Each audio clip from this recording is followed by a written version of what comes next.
What Do I Get was the Buzzcocks' take on the Ramones' chainsaw guitar sound, yet it was as much pop as punk anthem. It embraced the subject of love, even as the singer, Pete Shelley, complained at not getting any. It had a fabulous hook for the verse, a magical chorus, or a twice-repeated middle eight, depending how you viewed these things, and a guitar solo that, like Police and Thieves by The Clash, was simplicity itself. It then provided a fresh vocal refrain for the finale, one that ended on a harmony, and extended ooh at the end of the word you that would have made ABBA shimmer with pride. That harmony faded into the distance just 5 seconds short of 3 minutes, which, for those who understood the importance of such things, rendered What Do I Get the perfect pop song.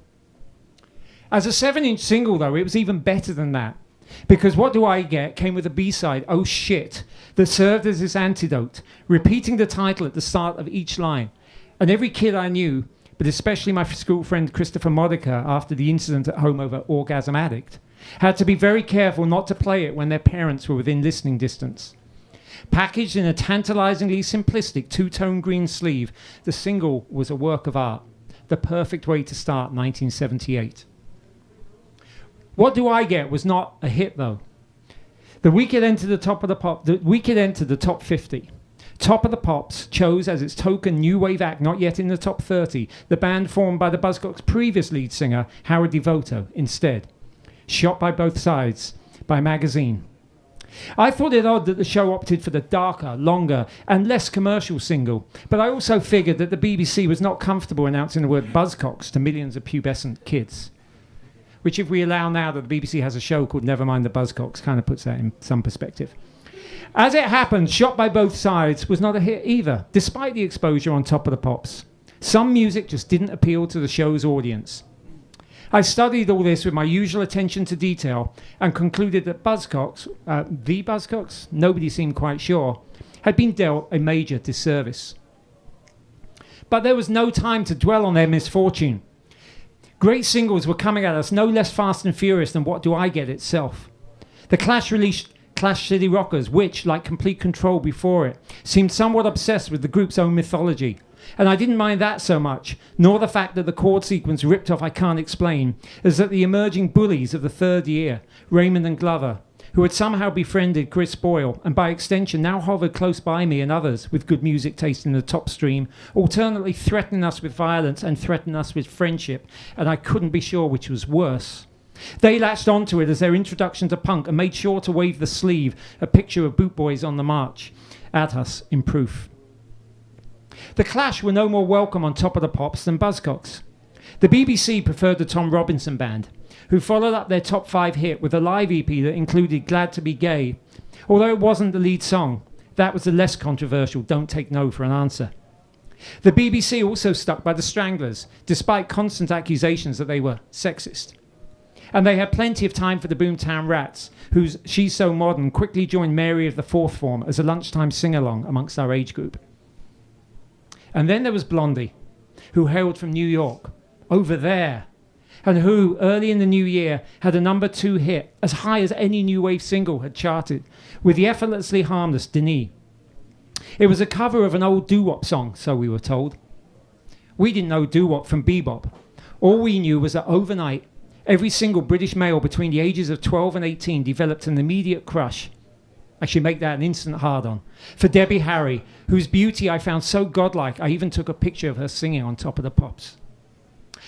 When the photos came back from the chemist, a few weeks later, it turned out that by using the flash, I blanked out the television screen, and all I had to show for my efforts was a large blur of white in the middle of the print.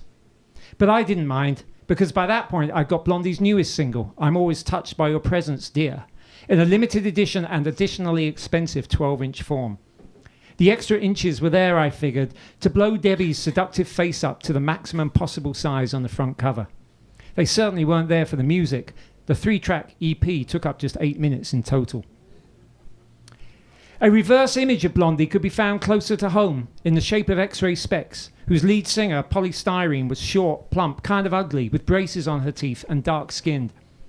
She treated these potential limitations as advantages, though, introducing her band to the public with the spoken words, "Some people think little girls should be seen and not heard, but I say, before screaming, "Oh, bondage! Up yours!" at the top of her voice, almost as tunelessly as a saxophone player, a sax player in a punk band, wailed something vaguely impersonating a riff. It seemed like a significant moment, a statement of punk women's lib, if you liked. And then, with the follow-up, The Day the World Turned Dayglow, much more tuneful but no less spirited, X-Ray Specs 2 had a hit. Unlike Debbie Harry, though, who was rumoured to be in her 30s, Polly Styrene had only recently left the tough Brixton Comprehensive Stockwell Manor, where my mum now taught, and there was confused talk about getting a copy of my fanzine jamming to her. The confusion may have been because I was reluctant to give any away for free. X-Ray Specs weren't South London's only new wave band. And of course, this should be a given. This is all about me being raised in South London, the relevance. There was Tulse Hill's 999, who kept releasing singles, none of which charted, none of which I paid special attention to.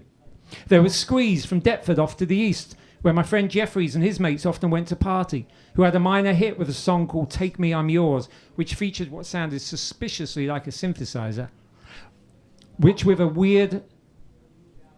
featured what sounded suspiciously like a synthesizer with a weird semi-spoken vocal. I've actually found a typo in my book. And there was Generation X from down Bromley Way, a little south of Crystal Palace, who named their third single Ready Steady Go for the main music TV show of the swinging 60s. I knew of it because The Who had once released an EP, Ready Steady Who, that was rarity itself. The Generation X single was a throwback to the 60s, not just in the lyrics, but in its power chords and harmonies, and that seemed like no bad thing. Singer Billy Idol had great looks, and he had credibility that came with being an early follower of the Sex Pistols. But after Ready Steady Go had run its course, he still didn't have a hit.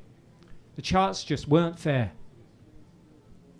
Like Debbie Harry with Polly Styrene, Billy Idol had an opposite on the scene, Ian Dury, an older cockney who walked with a limp from polio and, so it turned out, had written the superb singles Sex and Drugs and Rock and Roll and Sweet Jean Vincent in a block of flats just the other side of the cricket ground from our school, in a place called Oval Mansions.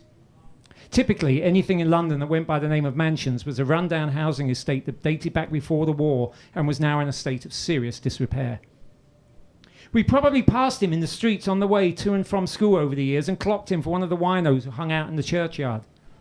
Now Jury brought out a single called What a Waste, and suddenly he had a top 10 hit.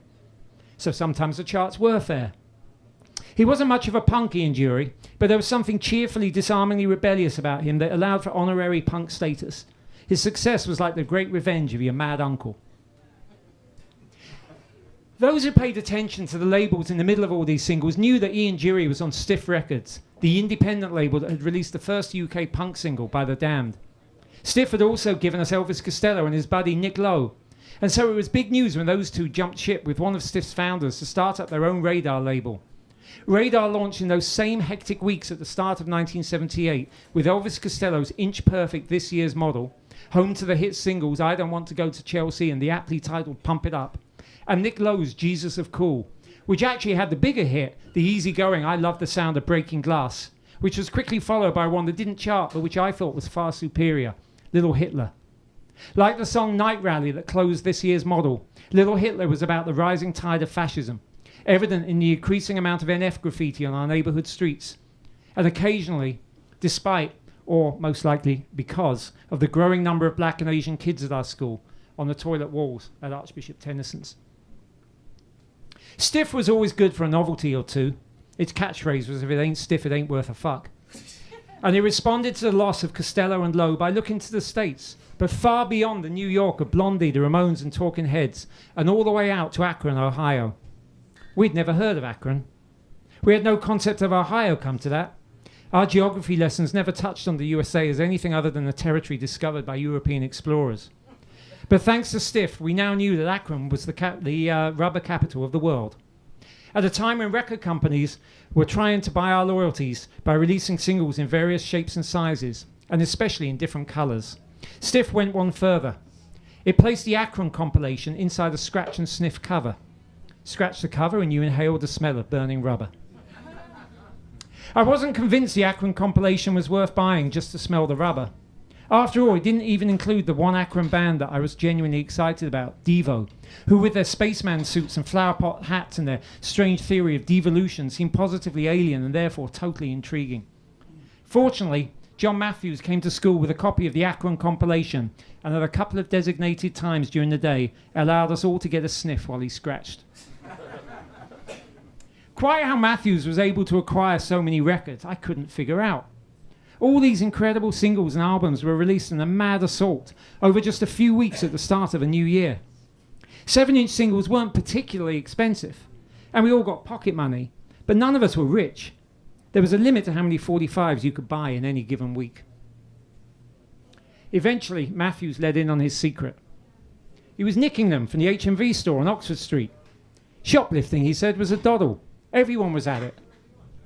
Well, not me. I was still going to the Virgin store at the other end of Oxford Street, where I would pay for my 7-inch singles. On Saturday trips into town with Adrian and Christopher, I'd also stop off at stores around Denmark Street and ask to hear records I knew I couldn't afford, like the 12-inch mix of Ku Klux Klan by Steel Pulse, who got grouped in with punk partly because they were a reggae band and the two musics went hand in hand, but also because of their political lyrics. A new teacher had shown up at Tennyson's who told us he had been to school with them in the area of Birmingham that they had named their album after, Handsworth Revolution. This should have made him popular, but we couldn't help taking the piss out of his Brummie accent all the same. Besides which, he kept trying to get in with us, and that made him as ready a target for ridicule as our hunchback, dwarfed and thoroughly unpleasant German teacher. What did it say about our school that the only female teacher was a hunchback dwarf? And what did it say about the school that it took our new teacher from Birmingham to inform us that Don Letts, the famous DJ at Punk Club The Roxy and a close friend of The Clash, was a former Tennyson's pupil? None of the other teachers had ever mentioned him to us.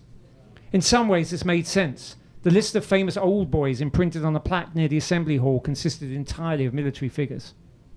Besides, Letts was black. I wanted to doubt John Matthews' claim the same way I doubted that he'd seen Eddie and the Hot Rods at the Marquee in 1976. He didn't seem the type to shoplift. He was relatively studious, a little heavyset. He brought his own toilet paper to school. But maybe the fact that he didn't look the part made him less likely to get caught. Certainly, he lived in a tough corner of South London, the Borough, just off the Elephant and Castle, near Peckham, too close to Millwall for my liking. He had a whole bunch of mates in these neighbourhoods who went to all manner of different schools. And the one thing that these friends had in common, so he was sure to tell me, was that they were all regularly shoplifting from HMV. The next Saturday that Crystal Palace weren't playing at home and I couldn't get to the away game, I went into central London and visited the HMV store for the first time. It was right next to Bond Street Station, in the posher part of Oxford Street, between Oxford Circus and Marble Arch. As Matthews pointed out, there was no one standing guard at the front door. The store was enormous. On the second floor, I found crowds gathered around the singles racks. This was not uncommon given how many incredible records were coming out every week, but it was a much bigger crowd than at Virgin, as if word had got out about the easy pickings. On Monday morning, I told Matthews I'd been to the HMV, and he was quick to ask what I'd stolen. And when I told him, well, nothing, he seemed disappointed. He pulled from his bag the new Devo single on Stiff Records, the Akron label's weird reggae cover version of the Rolling Stones' Satisfaction. He'd got it that weekend from HMV, he said. Without paying, of course. Now, I Can't Get Me No Satisfaction by Devo was exactly the kind of single that was causing me so many problems. In the sense that my life would continue without it, and probably along exactly the same path it had been going, I didn't have to own it. I mean, there were other 7-inch singles getting written up in the music papers, getting airplay on Capital Radio or Radio 1's late-night DJ John Peel, all of which I was just as keen to own. And yet, I was equally certain that my life would be greatly enriched for having my own copy, for being able to play the song whenever I felt like it. Besides, interpretations of the great British band's mid-60s hits were few and far between, unless you consider the cover of The Who's The Kids Are Alright by the Pleasers, the group the NME had placed on the cover to herald their so-called power pop movement, and I certainly didn't. And so, the next weekend, again on a Saturday afternoon, I went back to HMV. Up on the second floor, I studied the singles closely, like I was thinking hard about what to buy. I took my time about it. I could happily spend all day looking at new releases, trying to gauge what a record sounded like based purely on its picture sleeve. More than once, I pulled out the Devo single and then stepped back, like I was examining the sleeve in the light. Once when I did so, a man in a moustache stood back alongside me, looking at his own choice of record. But I figured he couldn't be a security guard. I mean, they wouldn't make it that obvious, would they? Finally, when the singles section seemed especially crowded, I pulled out the Devo single one more time, and without looking in front of me, beside me, or behind me, slipped it into a plastic carrier bag I'd wedged between myself and the rack. Nobody said a word. If anyone around me had noticed my theft, chances were, I figured, they were here to do the same thing themselves. I moved out from the mob. I didn't feel especially nervous or insecure or scared. I knew that to do so would mean giving myself away. I walked confidently down the stairs and out of the front door, and I was less than a footstep onto Oxford Street when I was approached from two directions. The man in front of me I'd never seen before. The man behind me was the one with the moustache. I didn't refuse their request to follow them into a back office. And when we got there, I didn't pretend that I bought the Devo single at another store as they seemed to expect me to. I admitted immediately that I'd taken it. And when they asked me why, I told them that as well. Well, everybody was doing it. It was known all over London. Well, all over South London, or at least now I came to think of it by John Matthews, that it was easy to shoplift from HMV. They then asked me for my home phone number, and I didn't make one up. I was in enough trouble as it was. They kept me in the room for a while, long enough that I started shaking, by which point they could surely tell that I was a loser, a barely teenager desperately trying to prove himself, as much to himself as anyone else, and that I was hardly going to make a successful career out of shoplifting. After what felt like an hour left on my own to consider my wrongdoing, I was officially warned never to come near the store again. Then they let me go, after I paid for the Devo single. They'd called my mother while they'd left me locked up there. I found out when I got home.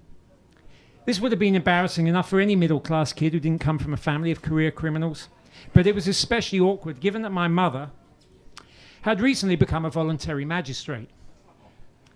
I didn't advertise her second career at school, given the anti-authority nature of punk rock and 14-year-old boys in general, but she was proud of it. There should have been then a scene. I should have been grounded for months. But I was so ashen-faced when confronted about it, so abjectly and forlornly guilty, so apologetic and genuinely truthful in my assurances that I would never try such a thing again, that I was let off without further punishment. The only reason I hadn't been officially charged with theft, apparently, was because every other member of the HMV security team was already at the local police station dealing with other shoplifters, and they couldn't let the last of them go or they'd have nothing left to sell on Monday morning. My mother was dismayed. Did I think I could just steal my way to happiness? I went to bed early that night with a headache, and I tried to be useful around the house the next day. I didn't feel proud about shoplifting, but I was especially embarrassed at being caught. Monday morning at school, Matthews asked how I got on. I told him. I'd been nabbed, I said. Security were all over the store, I told him. The only reason I wasn't prosecuted was because they'd been taking so many other people to the police that day. All right, he said. Yeah, I figured they'd catch on. That's it then. No more HMV. Thank you.